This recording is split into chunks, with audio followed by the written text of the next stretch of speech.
Magandang araw sa lahat sa ating mga potential managers.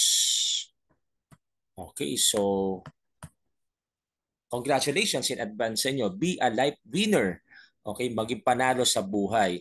Be part of the first and largest Filipino life insurance company. Napanood nyo na yung BOF natin or naka-attend na kayo ng Business Orientation Forum ng virtual or live. So nakita nyo na kung gaano kaganda ang insurance and yung insular life or in life. Okay, so dito po, ang mga managers ay meron pong allowance na 30,000, 60,000, and 80,000 na monthly allowance. Okay, sa loob yan ng isang taon. And meron pa siyang commissions na unlimited plus overrides, 'di ba? And mga iba't iba pa mga incentives and perks. And additional benefits, ito po ay merong local and international travel incentives. So sa mga gusto mag-travel, lalo po ng libreng travel, ang insurance company po na in life ay may at least 4 times in a year na travel incentives and flexible work arrangement kasi work from home, hawak mo oras mo, hindi ka nakatali sa 8 to 5, so anytime pwede mo siyang gawin and anywhere. And top-notch training and more. Libre po yan, pre-training. So wala ka pong babayaran, libre po siya. Okay, so ganyan siya kaganda para manalo ka sa buhay na kailangan mo lang tumulong talaga sa mga tao na magkaroon sila ng insurance, magkaroon ng peace of mind, seguridad, ma-secured sila, and i-share ito sa mga tao na maging advisors mo and ma-share mo rin sa iba pang managers na gustong mag-build ng team. Okay, so ganito siya kaganda dito sa InLife. Okay, so dito tayo muna sa 30,000 allowance. So depende ito. Kapag ikaw ay may ITR na pang 60,000, makaka-receive ka ng 60,000. And pag meron kang ITR na 80,000, 80,000 ang marireceive mo. So ang kailangan lang dito ay at least 2 years managerial or supervisory experience. So kahit saan niya, pwedeng sa insurance din, pwedeng sa real estate, pwedeng pharmaceutical, or kung ano man, kung saan ka man nakapag-manage ng team. As long na kaya mo mag-build ng team, i-train sila, i-coach sila, i-monitor sila. Okay, so yun siya. So kung wala ka namang ITR or income tax return, dito ka mapupunta sa 30,000 allowance. So ito po, meron tayong month 1 to month 12. So sa loob ng isang taon, meron kang support na makukuha. And anytime, pwede po yung ipatigil tong allowance na to. Kasi dito, meron kang override commissions sa mga tao mo. Example, 50 na yung 50 na yung tao mo or advisors or 100. Sa bawat benta nila, as long na may allowance ka, meron kang 50% na override.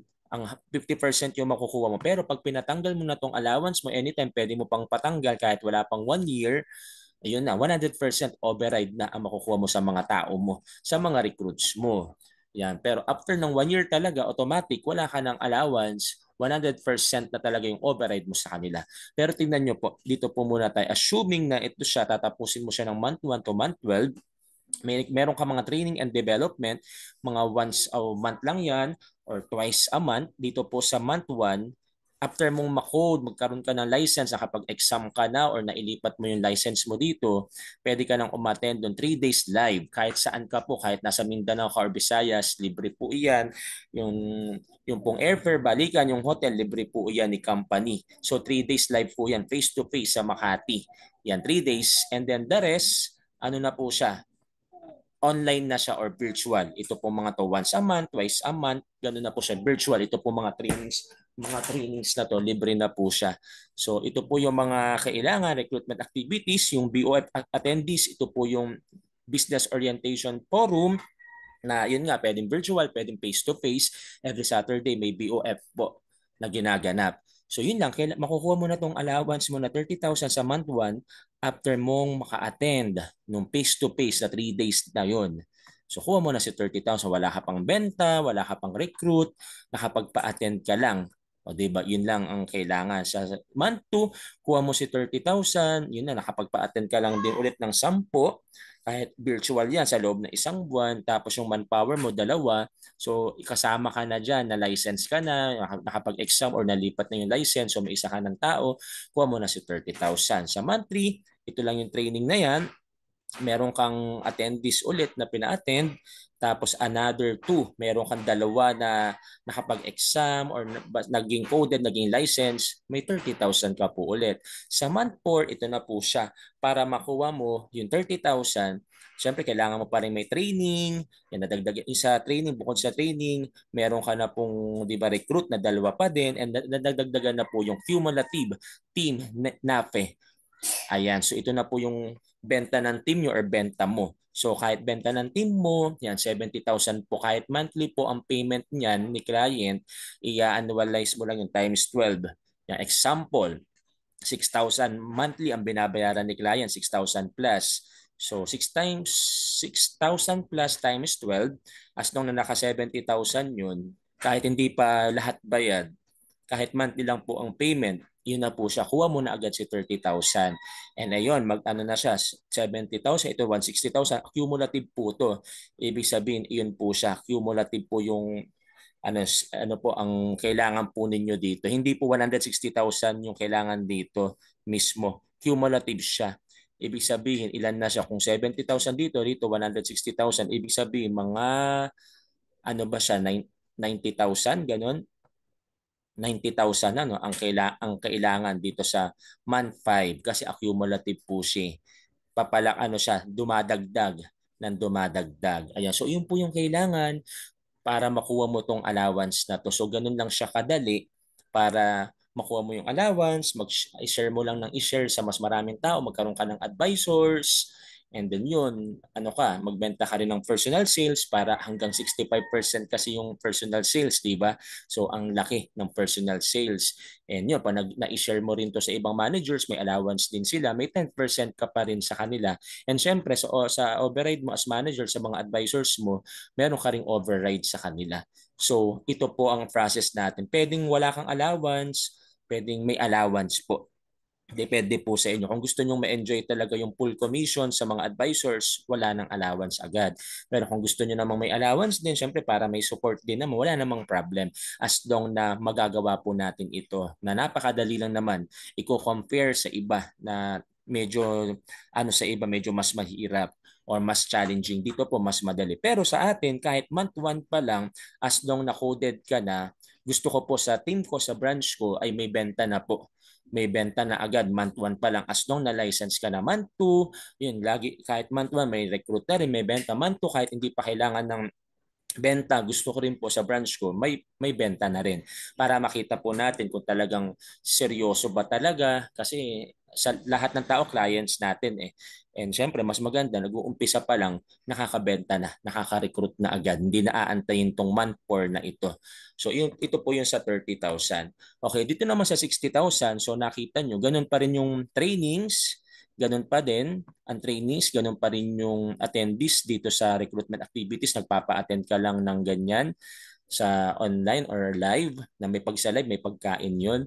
Sa allowance, 60,000. Ito po, ganun pa rin po yung manpower, hindi naman lumaki. Yung manpower, ano pa rin, kahit month 4 ka palang kumilos talaga para sa benta, nakakakuha ka na po ng allowance. Yan po. Ang mas lumaki lang po dito, nadagdagan kang yun ng 70,000, dito po 140,000. Ito na po yung team effort nyo na nabebentahan sa mga clients. So ito po, na-cumulative siya, nadadagdagan po siya. So ayan po.